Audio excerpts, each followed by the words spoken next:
बात करने आया हूं आइजर एप्टीट्यूड टेस्ट एग्जामिनेशन के स्ट्रैटेजी के बारे में। देखिए, आइजर एप्टीट्यूड टेस्ट आईएटी के नाम से जो जाना जाता है, साल 2026 में यह एग्जामिनेशन का डेट पड़ा है 7 जून 2026 को, 7 जून। और आज हम लोग बैठे हैं 28 मई को। तो अगर 28 मई को बैठे हैं और 7 जून की बात करें तो मोटा मोटी 9 दिन बच रहे हैं आपके पास। अब 9 दिन के इस अंतराल में आप क्या ऐसा कर सकते हैं जिससे कि आइजर एप्टीट्यूड टेस्ट आपका बहुत बढ़िया निकले। ध्यान रखिएगा, ये सुबह 9 से 12 के टाइम पे होगा और 9 से 12 संडे का दिन है, 7 जून, आपको ये एग्जामिनेशन देना है। ठीक है, अब आपको बता दूं थोड़ा सा सीट स्ट्रक्चर मैट्रिक्स अगर आपके ध्यान में हो, पता नहीं है शायद आपको दिख नहीं रहा हो, बहुत छोटा लिखा हुआ है, पर ओवरऑल जो सीट्स है वो 2343 है। कितना है? 2343, 2343 सीट। ये पूरे भारतवर्ष में इतनी सीटें हैं। अब उसके इसके हिसाब से देखा जाए तो बहुत कम सीटें हैं, पर अगर आप इसको कंपटीशन से जोड़ के देखेंगे, क्योंकि हर साल इस एग्जामिनेशन को देने वाला कुछ 30 से 50 हजार बच्चा होता है, तो 30 से 50 हजार बच्चा है, 2300 सीटें हैं, बहुत ज्यादा कठिन नहीं है। क्यों नहीं है वो भी आपको डेटा से ही सब कुछ प्रूफ करूंगा, मैं खुद से कुछ नहीं बोल रहा हूं। तो अब यहां पर एक अच्छी खबर यह है, गुड न्यूज, ये 2343 सीटें तो मैंने आपको बताई जो सिर्फ आइजर्स की हैं, Indian institute of science education and research, ये सिर्फ आइजर की सीटें हैं।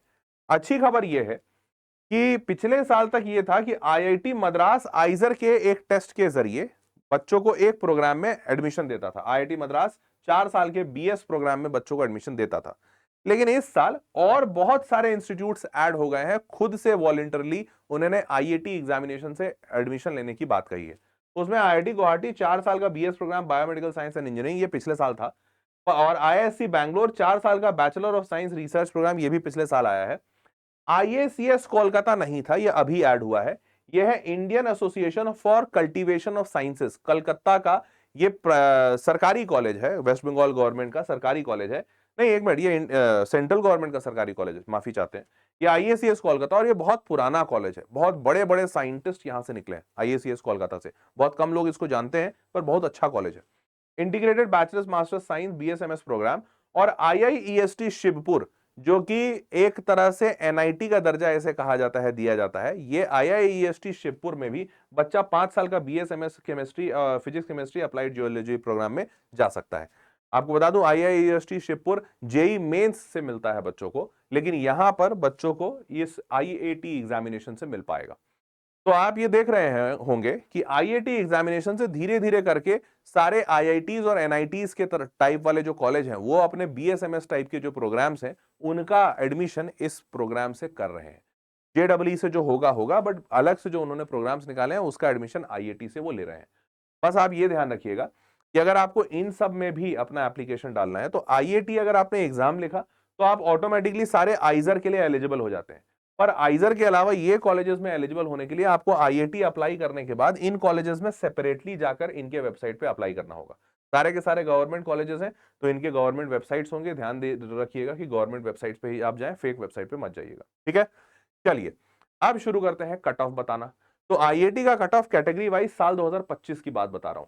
साल 2025 में देखो, मैंने ओबीसी एससी एसटी का भी कट ऑफ लिखा है, जनरल वाले पे बात कर लेते हैं। जितने भी आइजर के प्रोग्राम्स हैं उन सब में मैक्सिमम जो कट ऑफ गया है वो है 8769। ये बीएसएमएस प्रोग्राम बहरामपुर की बात कर रहा हूं, उड़ीसा। ठीक है, ये सबसे लास्ट गया है, मतलब 8500 रैंक। और सबसे बढ़िया वाला जो है वो है पुणे का बीएसएमएस प्रोग्राम 1671। तो आप ये मान सकते हैं कि अगर आप 1000 मतलब 1500 रैंक तक में आते हैं तो बेस्ट वाला मिल जाएगा, और 8 8500 रैंक तक में आते हैं तो आखिरी वाला आइजर मिल जाएगा। इसके पीछे जाएंगे तो हो सकता है आईआईटीज, आईआईएसटी शिवपुर, आईएसीएस, ये सारे कॉलेजेस मिल जाए, पर आप कोशिश कीजिए 8500 रैंक के अंदर आने का। ठीक है, ये जनरल कैंडिडेट के लिए बता रहा हूं। अब अगर इतने रैंक के अंदर आना है तो मार्क्स कितने लाने पड़ेंगे?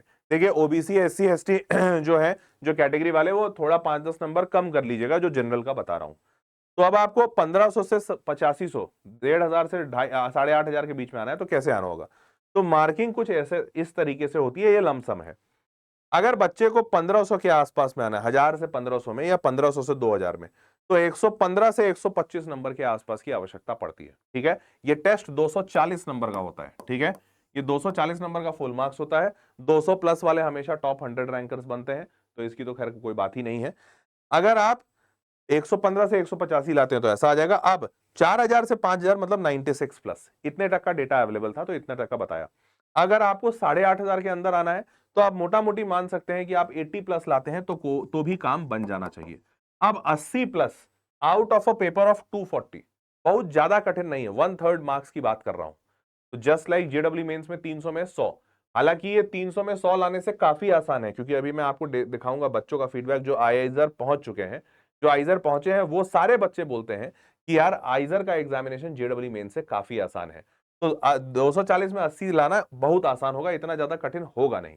तो स्ट्रैटेजी क्या लगा सकते हैं आप आइजर एग्जामिनेशन में इतने बढ़िया नंबर लाने के लिए, वो मैं बताता हूं। तो चलिए चैनल सब्सक्राइब कर लीजिए, ऐसे बेहतरीन कंटेंट मिलते रहेंगे। और इनफैक्ट आप इसकी जरूरत भी थी, आपको बहुत टाइम से आप लोग सारे बच्चे इसका रिक्वेस्ट डिमांड भी कर रहे थे कमेंट बॉक्स में कि सर आईआईटी पे स्ट्रैटेजी ले आइए। तो आईआईटी पे आज स्ट्रैटेजी भी है और कुछ और खास बातें भी हैं, चलिए बताता हूं। आप ध्यान से देखिए, ये जो एग्जामिनेशन, अच्छा सॉरी माफी चाहते हैं, ये मेरे टाइम पे पेन पेपर बेस्ड मोड था, अभी कंप्यूटर बेस्ड हो गया, सॉरी मेरे को वही पुराना वाला हैंगओवर था।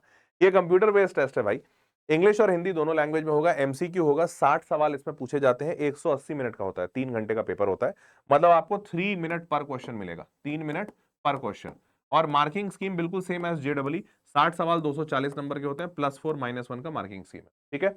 अब यहां पर बच्चों से जब पूछा जाता है कि ये कठिन है कि नहीं, as of now my answer would be no. Eiser aptitude test is slightly easier than JW mains and definitely easier when compared to NEST and JW advanced। तो NEST जो होता है, NEST से भी रिसर्च प्रोग्राम्स में जाते हैं, जो कि BSMS प्रोग्राम दिलवाता है नाइजर का, national institute of science education research, ये उससे और JEE एडवांस दोनों से आसान है, बच्चा ये कह रहा है। हालांकि ये बच्चा ये 5 साल पहले कहा था, ये 5 इयर्स पहले का आंसर किया है इस बच्चे ने, क्योंकि ये फॉर्मर स्टूडेंट 2019 से लेकर 24 तक पढ़ा है, शायद 19 से 5 साल का कोर्स होता है, 19 से 24 तक पढ़ा है आइजर मोहाली में, ठीक है। तो ये काफी पुराना फीडबैक लिखा है। अभी रीसेंट का देख लेते हैं। तो रीसेंट में ये बच्चा 1 साल पुराना फीडबैक लिखा है, देखो पता नहीं शायद आपको दिख नहीं रहा हो, थोड़ा सा व्हाइटनेस ब्लर हो गया हो, बट ये 1 साल पहले लिखा है। ये 2028 में पास आउट करेगा, 2023 का बच्चा है। तो ये क्या कहता है, now for the level of questions, no doubt JEE mains ask tougher questions for math section and then IIT, but with almost the same trend like maths toughest and physics easiest, chemistry average। अब ये तो ये बच्चा कहता है JEE का maths toughest होता है, अनडाउटेडली आईआईटी से भी ज्यादा टफ है जेई का मैथ्स, लेकिन overall IIT falls 1 step above JEE mains, JEE mains से थोड़ा सा ऊपर, and several down for JW advanced and certainly above the toughness of NEET. NEET काफी आसान होता है तो अनडाउटेडली उससे ऊपर है, जेई मेन से थोड़ा सा ऊपर बच्चा बता रहा है, पर जेई एडवांस से काफी नीचे। तो इस बच्चे का कहना है कि भैया जेई मेन से थोड़ा कठिन है। ये बच्चा 5 साल पहले कह रहा था जेई मेन से डेफिनेटली आसान है।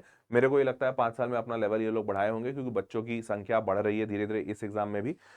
Basically, if you prepared for JEE mains, you will not get much problem qualifying it. If prepared specifically for IIT, you can get wonderful rank। ठीक है। अब यहां पर बस एक ही समस्या आती है बच्चों को, वो ये कि इस एग्जामिनेशन में चारों सब्जेक्ट पूछे जाते हैं। इसमें फिजिक्स, केमिस्ट्री, मैथ्स और बायोलॉजी। जो बच्चा पीसीएम वाला है वो भी पीसीएम भी देता है, जो पीसीबी वाला है वो भी पीसीएम भी देता है। तो चाहे आप मैथ्स वाले हो चाहे बायो वाले, आपको चारों सब्जेक्ट के सवाल बनाने होते हैं। चारों में 15-15 सवाल पूछे जाते हैं, 60-60 नंबर के चारों होते हैं, 60 × 4 240 नंबर का पेपर, ठीक है। अब इसका पूरा का पूरा सिलेबस मैंने नीचे डिस्क्रिप्शन बॉक्स में डाल दिया है, लिंक भी यहां पे डाला है। हालांकि सिलेबस जो है, कहते ये हैं कि एनसीईआरटी का सिलेबस है, बायोलॉजी में एनसीईआरटी फॉलो करते हैं। तो आपको ये भी बता दूं कि अगर आपको बायोलॉजी अच्छा करना है तो आंख बंद करके आप सिर्फ एनसीईआरटी पढ़ लीजिए, केमिस्ट्री अच्छा करना है तो आंख बंद करके एनसीईआरटी पढ़ लीजिए अनडाउटेडली। मैथमेटिक्स में आपको सवाल अच्छे अच्छे सॉल्व करने पड़ेंगे, इसके सवाल होते हैं थोड़े टफ, और फिजिक्स में भी थोड़े सवाल सॉल्व करने होंगे। हालांकि यहाँ पे भी एनसीईआरटी से बहुत हद तक थ्योरी हो जाती है, सवाल आपको सॉल्व अलग से करना होगा, ठीक है। अब तो 4 स्टेप बता रहा हूं 200 नंबर से ऊपर लाने के लिए। 200 नंबर क्यों लिया है मैंने, क्योंकि देखो इधर तुमको अगर ध्यान हो तो मार्किंग स्कीम में 200 से ऊपर ले आओगे तो टॉपर बन जाओगे। तो मैं 200 का प्लान बता देता हूं, आप कोशिश 200 से ऊपर का कीजिएगा, पर आप ध्यान में रखिए कि अगर आप इतने नंबर भी लाते हैं तो आप बहुत अच्छे से सेफ हैं, मतलब उसमें कोई डाउट ही नहीं है। 100 नंबर से ऊपर ले आओ, तुम्हारा आइजर तो तुमको हर हाल में मिलेगा, ये बात पक्की है। 100 नंबर से ऊपर ले आओ, आइजर मिल जाएगा। क्लियर, चलिए शुरू करते हैं। तो अब बताता हूं वो 4 सिंपल स्टेप। पहला, हाई वेटेज चैप्टर्स को मास्टर कीजिए। ये एक गलत स्टेप है, क्यों है सुन लो भैया। तो पहला, तो जैसे ही मैंने भी जब रिसर्च किया, मैं बाकी से सारे चैप्टर्स के लिए भी करता हूं, जेई के लिए काफी करता हूं, तो मैंने जब देखा तो इनके सारे चैप्टर्स मैंने लिखे जहां से सवाल आए हैं। तो आप देख रहे होगे अनलाइक जेडब्ल्यू में जैसे मैट्रिसेस डिटरमिनेंट है, 4 सवाल वहीं से पूछ दिया। इसमें आपको ऐसा एक भी चैप्टर नहीं दिखेगा, ना मैथ्स में, ना फिजिक्स में, ना केमिस्ट्री में, जहां से इकलौता 4 सवाल उसी चैप्टर से पूछा है, कहीं से नहीं।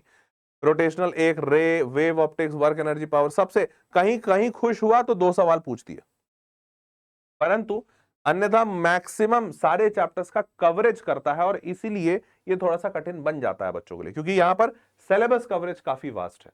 तो हर चैप्टर से, ये 2025 का दिखा रहा हूं कि किन किन चैप्टर से एक एक सवाल आए हैं। तो टोटल 15 सवाल आते हैं, ये टोटल 15 सवाल मैंने यहाँ पे लिख दिए कौन कौन से चैप्टर से आए हैं।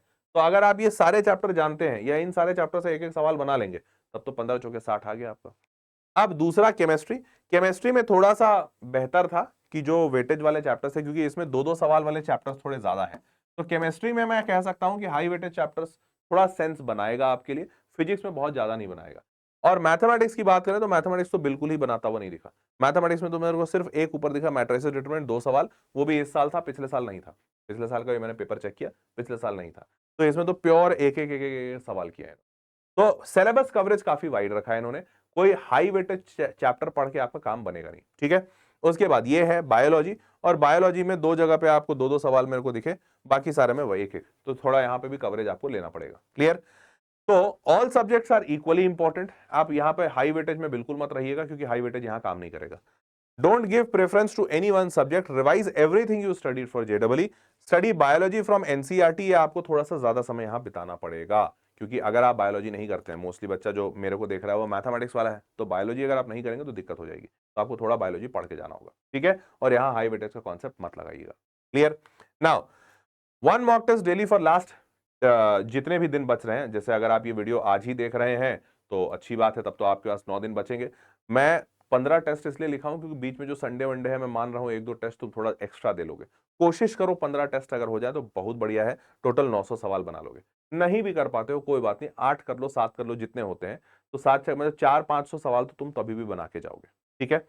अब इतना सवाल अगर तुम कर लेते हो तो इससे तुमको काफी स्कोप मिल जाता है कि आप अपने मिस्टेक को सही कर पाएं, क्योंकि आप सवाल बहुत बना रहे हैं। आप अपने एक्यूरेसी को बेहतर कर पाएंगे, एफिशिएंसी, सिलेक्शन, एप्टीट्यूड बेहतर हो जाएगा, और eliminate fear by full examination familiarity, क्योंकि आप ध्यान रखिएगा उसी टाइम पे दीजिएगा जिस टाइम पे ये मेन एग्जामिनेशन है। तो हर रोज उसी टाइम पे एग्जाम देंगे तो आपका बॉडी क्लॉक भी सेट होगा। Clear? Same time slot, same examination conditions, वैसे दीजिए एग्जामिनेशन, आप काफी यूज टू उसके हो जाएंगे। क्लियर? जब आपका एग्जामिनेशन हो जाए तो हर रोज 2 घंटा उस एग्जाम को एनालाइज करने के लिए दीजिए, क्योंकि आप उस पेपर में बहुत सारी गलतियां करेंगे। तो जो गलतियां हैं वो बस गलतियां छूट के रह ना जाए, उस गलतियों से आप सीखें ताकि अगला एग्जाम में बेहतर हो पाए। इसके लिए बहुत जरूरी होगा कि आप कम से कम 2 घंटा दीजिए। हो सकता है आपके सिर्फ 80 नंबर आए, 50 नंबर आए, तो आपको ज्यादा समय देना होगा, हो सकता है 3-4 घंटा देना पड़े। पर अगर आपके 100, 150, 200 भी आ रहे हैं ना, तो भी आपको 2 घंटे लग जाएंगे उसके जो गलतियां आपकी छूटी हैं उनको देखने में, ठीक है। तो ये टाइम जरूर दीजिएगा। एरर्स को कैटेगराइज भी कीजिएगा कि आपका कंसेप्चुअल गैप की वजह से एरर हुआ, कैलकुलेशन एरर हुआ, या टाइम मैनेजमेंट था, ताकि उस प्रॉब्लम पे ज्यादा काम कर सकें, ठीक है। तीसरा, revision and question solving, PYQs जितने ज्यादा कर सकते हो उतने करो। हर रोज एक मॉक टेस्ट तो देना ही है। उसके बाद जितना भी समय बचे, आप आईआईटी के प्रीवियस ईयर क्वेश्चन नेट पे बहुत आसानी से मिल जाएंगे, आप उसको डाउनलोड कीजिए, डाउनलोड करके सॉल्व कीजिए। ये सुपर डुपर इंपॉर्टेंट है, क्योंकि आप इससे फॉर्मूला याद करेंगे रिएक्शन मैप्स, केमिस्ट्री के लिए, और बार बार जब पीवाईक्यू सॉल्व करता है ना, तो इंसान उस एग्जामिनेशन के माइंडसेट को समझ पाता है कि अच्छा इस तरीके से एग्जामिनेशन काम कर रहा है, ऐसे ऐसे सवाल पूछे जाएंगे। तो वो चीज अगर आपने कर लिया, पिछले 5 साल के बस पीवाईक्यूज काफी है, वो चीज अगर आपने कर लिया, बहुत बढ़िया है। क्लियर? और फाइनली सबसे अच्छी चीज आपके लिए बचा के रखा हूं, इस आईआईटी एग्जामिनेशन की तैयारी के लिए अब्दुल सर, शिल्पी मैम और अंकित सर आपके लिए सेशंस भी लेंगे। एक एक सेशंस है मैंने रखवाया है रिवीजन के लिए, फाइनल बढ़िया रिवीजन हो जाए आपका एग्जामिनेशन में जाने से पहले। तो 29 मई को फिजिक्स का 11 बजे क्लास होगा, 30 मई को केमिस्ट्री का 11 बजे, और 31 मई को मैथमेटिक्स का 11 बजे, ठीक है। तीनों सेशंस के लिंक नीचे डिस्क्रिप्शन बॉक्स में मैंने डाल दिए हैं। आप इन सेशंस को लाइक कर दीजिए और इन सेशंस पे आ जाइएगा। तीनों टीचर्स आपके लिए सेशंस लेंगे। क्लियर है भाई सबको? All good, all sorted. चलो तो देवी और सज्जनों, चैनल सब्सक्राइब रखिएगा, ऐसे बेहतरीन बेहतरीन चीजें आपको देता रहूंगा। आपको और भी कोई एग्जामिनेशन की अगर आप तैयारी कर रहे हैं और आप चाहते हैं उसकी भी तैयारी मैं करा दूं आपको, तो आप नीचे कमेंट बॉक्स में लिख दीजिएगा। चैनल सब्सक्राइब रखिएगा, मैं जैसे जैसे एग्जामिनेशन की स्ट्रैटेजी और उनकी तैयारी लेकर आऊंगा वो आपको नोटिफाई हो जाएगा, ठीक है। मिलते हैं अगले वीडियो में। उम्मीद करता हूं आप आईआईटी एग्जामिनेशन में बहुत अच्छे से फोड़ा फाड़ी मचा के आएंगे, और ऊपर वाले की दया रही, बड़ों का आशीर्वाद रहा, तो आप जरूर किसी अच्छे आईजर में पढ़ाई भी करेंगे। That was all for this session. मिलते हैं अगले वीडियो में, तब तक के लिए टेक केयर, बाय बाय।